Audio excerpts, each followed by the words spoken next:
ஒட்டகங்களிலும் ஆயுதங்கள் பயன்படுத்தி குதிரைகளிலும் யுத்தம் பயின்று நம்முடைய இந்திய திருநாட்டை மீட்டெடுத்தார்கள். ஆகவே இன்றைய காலகட்டத்தில் உடல் பயிற்சி மற்றும் இதுபோல விளையாட்டு பயிற்சி என்பது நமது தமிழக அரசும் கூட ஒரு துறையை ஏற்படுத்தி விளையாட்டுத்துறை என்று ஒரு துறை செயல்பட்டு வருகின்றன. இந்த விளையாட்டுத்துறை மூலமாக மாணவர்களுடைய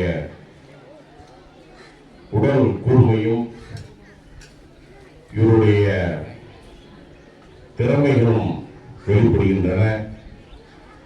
அது மட்டுமல்ல, விளையாட்டின் மூலமாக அநேக உயர் பதவிகளுக்கு சலுகைகள் இந்திய அரசிலும் தமிழக அரசிலும் செயல்பாட்டில் உள்ளன.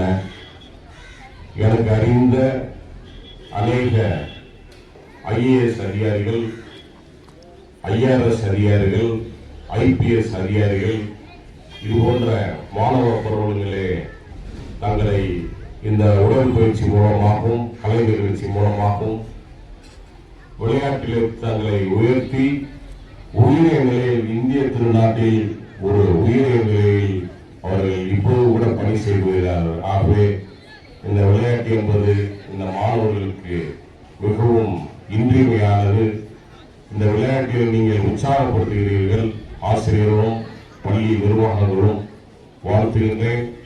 மாணவ செல்வாக நீங்களும் இப்பொழுது அநேக கருவிகள் மூலமாக நிறைய மாணவர்கள் தம்முடைய வாழ்க்கையிலே மாற்றத்தை ஏற்படுத்துகின்றனர். ஆனால் இந்த விளையாட்டு கூர்மை, இந்த விளையாட்டு பயிற்சி என்பது உங்களுடைய உடல் ஆரோக்கியத்தையும் உங்களுடைய மூளை வளர்ச்சியையும் ஆராய்ச்சிகளையும் ஏற்படுத்தும் என்பதை நான் இந்த கருத்தினை ஆழமாக பதித்து மாணவ செல்வமாக நீங்கள் உங்களுடைய திறமைகளை இது போன்ற கலை நிகழ்வு மூலமாக உங்களுடைய உடல் கூற்றையும் நம்முடைய சமுதாயத்தில் இந்த பள்ளியில் பயின்ற மாணவர்கள் அல்லது இந்த கிராமத்தை சேர்ந்த மாணவர்கள் இந்த விளையாட்டு மூலமாக ஒரு உயர்ந்த நிலைக்கு சென்றார்கள் என்பதை நாங்கள் அறியும் பொழுது ஒரு இந்த கிராமத்திற்கு ஒரு சந்தோஷமான ஒரு நிகழ்வாக இருக்கும்.